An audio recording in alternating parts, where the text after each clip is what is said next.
السلام عليكم ورحمة الله تعالى وبركاته. نحمده ونصلي على رسوله الكريم أما بعد فقد قال الله تعالى أعوذ بالله من الشيطان الرجيم بسم الله الرحمن الرحيم يا أيها الذين آمنوا ليستأذنكم الذين ملكت أيمانكم والذين لم يبلغوا الحلم منكم ثلاث مرات صدق الله العلي العظيم وصدق رسوله النبي الكريم ونحن على ذلك من الشاهدين والشاكرين والحمد لله رب العالمين. படைத்த அல்லாஹுக்கே எல்லா புகழும் உரித்தாகட்டுமாக. கண்ணியத்திற்குரிய அல்லாஹ்வின் நல்லடியார்களே, பெரியோர்களே, சகோதரர்களே, இப்னு அப்பாஸ் ரலியல்லாஹு சொல்லக்கூடிய ஒரு செய்தி ஒன்று குர்ஆனுடைய வசனங்களில் கிட்டத்தட்ட 6666 வசனங்கள் இருப்பதாக நாம் ஈமான் கொண்டிருக்கிறோம். அந்த 6000 சொச்சம் வசனங்களில் ஒரு 3 வசனங்களில் மட்டும் ஷைத்தான் உங்களை வென்று விட்டான் என்பதாக இப்னு அப்பாஸ் ரலியல்லாஹு சொல்லி காட்டுவார்கள்.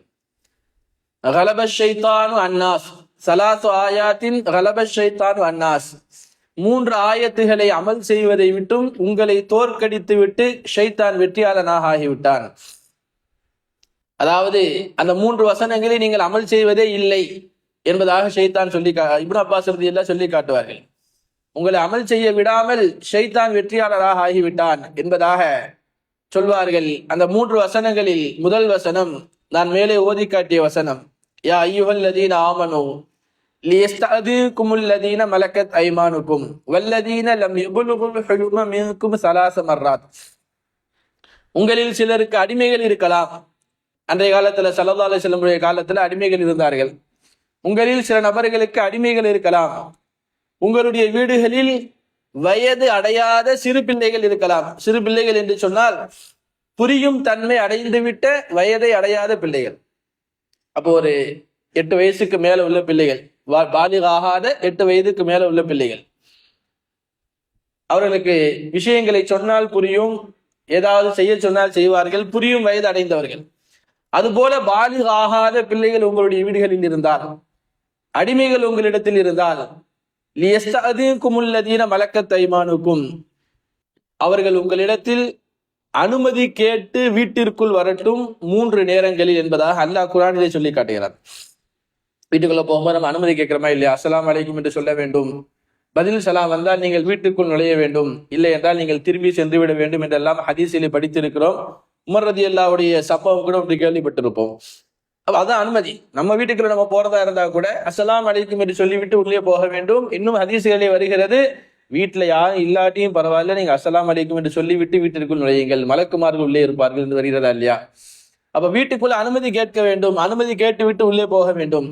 ஆனால் அல்லாஹ் தஆலா இந்த வசனத்திலே அடிமைகளுக்கும் பாலிக ஆகாத சிறு பிள்ளைகளுக்கும் இந்த கட்டளையை போடுகிறான்.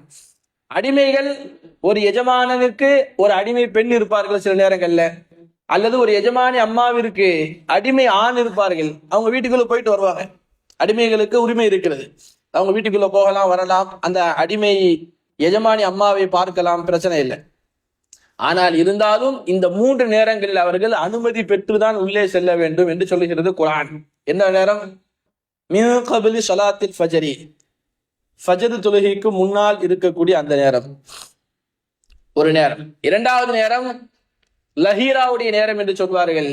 நம்ம தொஹருக்கு முன்னால் சிறிது நேரம் கொஞ்ச நேரம் தூங்குவோம் அல்லவா, கைலூலா தூக்கம் என்று சொல்வோம், ரெஸ்ட் எடுக்கிற நேரம், அந்த நேரம். 3வது நேரம் இஷாவுக்கு பிறகு உள்ள நேரம், இரவு. இந்த 3 நேரங்களில் அவர்கள் வீட்டிற்குள் செல்கின்ற பொழுது அனுமதி பெற்று செல்ல வேண்டும். காரணம், அந்த நேரத்துல வீட்டில் இருப்பவர்கள் கொஞ்சம் ஃப்ரீயாக உறங்குகிற நேரம். அதனால அவர்கள் உள்ளே செல்கின்ற பொழுது அனுமதி கேட்டுவிட்டு தான் உள்ளே போக வேண்டும். ஆனால் அந்த நடைமுறை இன்றைக்கு நம்ம இடத்துல குறைந்து விட்டது என்று இப்னு அப்பாஸ் ரலியல்லாஹு அன்னைக்கே சொல்லி காட்டுறாங்க. இந்த ஆயத்தை அமல் செய்வது நம்ம இன்னைக்கு நம்ம வீடு தானங்க, எப்ப வேணா போலாம், யார்கிட்ட அனுமதி கேட்க தேவையில்லைல்ல. அடுத்தவங்க வீட்டுக்கு போறதான் அனுமதி கேட்க வேண்டும், நம்முடைய வீட்டுக்கு செல்வதற்கு நாம் அனுமதி கேட்க தேவையில்லை என்ற எண்ணம் சிலருடைய உள்ளங்களில் இருக்கலாம். இல்லை, உங்களுடைய வீட்டிற்கு நீங்கள் செல்வதாக இருந்தாலும் நீங்கள் அனுமதி பெற்றுதான் உள்ளே செல்ல வேண்டும் என்ற வசனம் நமக்கு சொல்லி காட்டுகிறது. அதிலும் குறிப்பாக இந்த பாலிதாகாத அடிமைகள் உள்ளே செல்கின்ற பொழுது அனுமதி கேட்க வேண்டும். இதெல்லாம் நமக்கு மார்க்கம் சொல்லிக் கொடுக்கக்கூடிய முக்கியமான விஷயங்கள். இடத்திற்கு தோதுவாக நடந்து கொள்ள வேண்டும் என்று சொல்லுவோம் அல்லவா? எந்த இடத்துல எப்படி நடக்குமோ அது மாதிரி நடந்துக்கணுங்க. ஒவ்வொருவருக்கும் ஒவ்வொரு தன்மைகள் இருக்கும். என் தன்மை இப்படிதான் சொல்ல முடியாது, நான் இப்படிதான் இருப்பேன்னு சொல்ல முடியாது. ஆனால் இடத்திற்கு தோதுவாக நடந்து கொள்ள வேண்டும் என்பதை மார்க்கம் நமக்கு சொல்லிக் கொடுக்கிறது. இப்படிலாம் நீங்கள் நடக்க வேண்டும், இந்த முறையில் நீங்கள் நடக்க வேண்டும் என்றெல்லாம் இஸ்லாம் நமக்கு போதித்து காட்டியிருக்கிறது. ஸல்லல்லாஹு அலைஹி வஸல்லம் வாழ்ந்து காட்டியிருக்கிறார்கள். அதனாலதான் இஸ்லாமிய மார்க்கம் மிகச் சிறந்த மார்க்கம் என்று நாம் சொல்கிறோம். பெரிய பெரிய விஷயங்களை மாத்திரமல்ல, சிறு சிறு விஷயங்களை கூட நமக்கு சொல்லிக் கொடுத்திருக்கிறது. மிக பெரிய விஷயங்களை சொல்லிக் கொடுக்க வேண்டும் என்பதல்ல, ரொம்ப சாதாரணமான நடைமுறை வாழ்க்கையில் நீங்கள் எதை செய்ய வேண்டும், சின்ன சின்ன விஷயங்களாக இருந்தாலும் சரி, குர்ஆன் நமக்கு போதித்து காட்டுகிறது. ஸல்லல்லாஹு அலைஹி வஸல்லம் வாழ்க்கையை நமக்கு சொல்லிக் கொடுக்கிறது. இது ஒரு வசனம். இரண்டாவது வசனம் இப்னு அப்பாஸ் ரலியல்லாஹு சொன்னார்கள், வைதா ஹதரல் கிஸ்மத்து உருல் குர்பா வைதா ஹதரல் கிஸ்மத்து உருல் குர்பா வல் யதாமா வல் மசாகீனு ஃபர்ஸுகூஹும். உங்களில் ஒரு நபர் யாராவது வஃபாத் ஆகிவிட்டால் அவருடைய சொத்துக்களை நீங்கள் பங்கு வைப்பீர்கள். சொத்துக்கு தகுதியான மக்கள் யார் யாரோ வராசத்திற்கு அவருக்கு நீங்கள் பங்கு வச்சு கொடுப்பீங்க. அது ஷரியத்துடைய சட்டம், கொடுத்துதான் ஆக வேண்டும். அந்த மௌத்தான நபருக்கு பிள்ளை இருக்கலாம், ஆண் பிள்ளைகள், பெண் பிள்ளைகள், சகோதரர்கள் இவெல்லாம் இருப்பாங்க, உம்மா வாப்பா இருப்பாங்க. அவர்களுக்கு நாம் சொத்தை பங்கு வைத்து கொடுப்போம். இது ஷரியத்துடைய சட்டம். ஆனால் பங்கு வைத்து கொடுப்பதற்கு தகுதி இல்லாத நபர், அவருக்கு கொடுக்க தேவையில்லை, அவர் சொந்தம், ஆனால் அவர் வராசத்துடைய சட்டத்துக்குள்ள வரமாட்டார், ஆனா நெருங்கிய சொந்தக்காரர். உங்களை நாடி வந்திருக்கக்கூடிய ஒரு மிஸ்கீனா கூட இருக்கலாம், வேற யாராவது இருக்கலாம். அப்படிப்பட்ட நபர்கள் நீங்கள் சொத்தை பங்கு வைக்கிற நேரத்தில் உங்களிடத்தில் இருந்தால் அவர்களுக்கும் கொஞ்சம் கொடுங்கள் என்று ஷரியத் சொல்லி கொடுக்கிறது. அவருக்கு ஏங்க நான் கொடுக்கணும், அவருக்கு கொடுக்க வேண்டிய சட்டமே இல்லையே என்று சொல்லாதீர்கள். ஆனால் நெருங்கிய சொந்தக்காரர் ரொம்ப ஏழ்மையாக இருக்கிறார், பண வசதி இல்லாத, பொருளாதாரம் இல்லாத மனிதராக இருக்கிறார், அவருக்கு நீங்கள் கொடுங்கள் என்று மார்க்கம் சொல்லி கொடுக்கிறது. மிஸ்கீன், உங்களிடத்தில் யாராவது ஏழைப்பட்ட நபர் உங்களோடு இருக்கிறார், ஆனால் அவருக்கு நீங்கள் சொத்து கொடுக்க வேண்டிய கட்டாயம் நீங்கள் இல்லை, இருந்தாலும் பரவாயில்லை, நீங்கள் சொத்தை பங்கு வைக்கிற நேரத்தில் அவர்கள் இருந்தால் அவர்களுக்கும் ஏதேனும் ஃபர்ஸுகூஹும், கொஞ்சம் ரிசுக்கை நீங்கள் கொடுங்கள் என்று ஷரியத் சொல்லி கொடுக்கிறது. ஆனால் இன்றைக்கு மார்க்கம் மக்கள் அதை விட்டு இருக்கிறார்கள் என்று இப்னு அப்பாஸ் ரலியல்லாஹு சொல்கிறார்கள். இன்றைக்கு காலம் மாறிடுச்சு, சொத்தை கொடுக்க வேண்டியவங்களுக்கே கொடுக்கறதுக்கு யோசிக்கிற காலமா இருக்கிறது. ஆனால் இப்னு அப்பாஸ் ரலியல்லாஹு சொல்கிறார்கள், இல்லை, அல்லாஹ் குர்ஆனிலே இப்படி வசனம் சொல்லி இருக்கிறான், கொடுக்க வேண்டியவர்களுக்கு கொடுப்பது கட்டாயம். அதையும் தாண்டி உங்களோட நெருங்கிய சொந்தக்காரராக இருக்கக்கூடிய யாராவது ஒரு நபர், அல்லது உங்களோட வீட்டுக்கு பக்கத்தில் இருக்கக்கூடிய மிஸ்கின் யாராவது இருக்கலாம், பொருளாதார வசதி இல்லாத மனிதர் இருக்கலாம், அவருக்கும் கொஞ்சம் கொடுங்கள் என்று மார்க்கம் சொல்லி இருக்கிறது. இதை மக்கள் மறந்திருக்கிறார்கள் என்று இப்னு அப்பாஸ் ரலியல்லாஹு சொல்வார்கள். மூன்றாவதாக கடைசியாக இப்னு அப்பாஸ் ரலியல்லாஹு சொல்வார்கள், இன்ன அக்ரமக்கும் இன்தல்லாஹி அத்தகாக்கும்.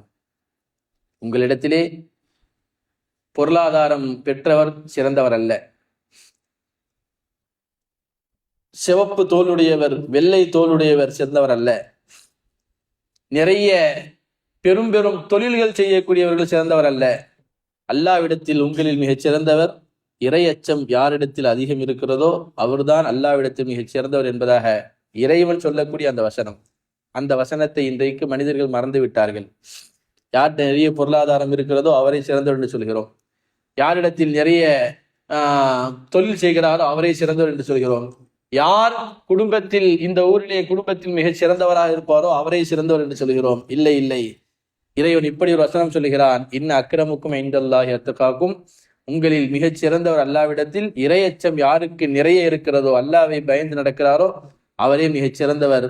இந்த வசனத்தை இன்றைக்கு சமூகம் மறந்திருக்கிறது என்பதாக இப்னு அப்பாஸ் ரலியல்லாஹு சொல்லி காட்டுவார்கள். அல்லாஹ் சுப்ஹானஹு வ தஆலா அவனுடைய குர்ஆன் வசனங்களை படித்து புரிந்து அமல் செய்யக்கூடிய பாக்கியத்தை நம் அனைவருக்கும் தந்தருள் புரிவானாக.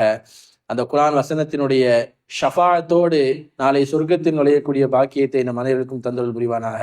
வாஹிர் தாவானா அல்ஹம்துலில்லாஹி ரப்பில் ஆலமீன். அஸ்ஸலாமு அலைக்கும் வரஹ்மத்துல்லாஹி தஆலா வபரகாத்துஹு.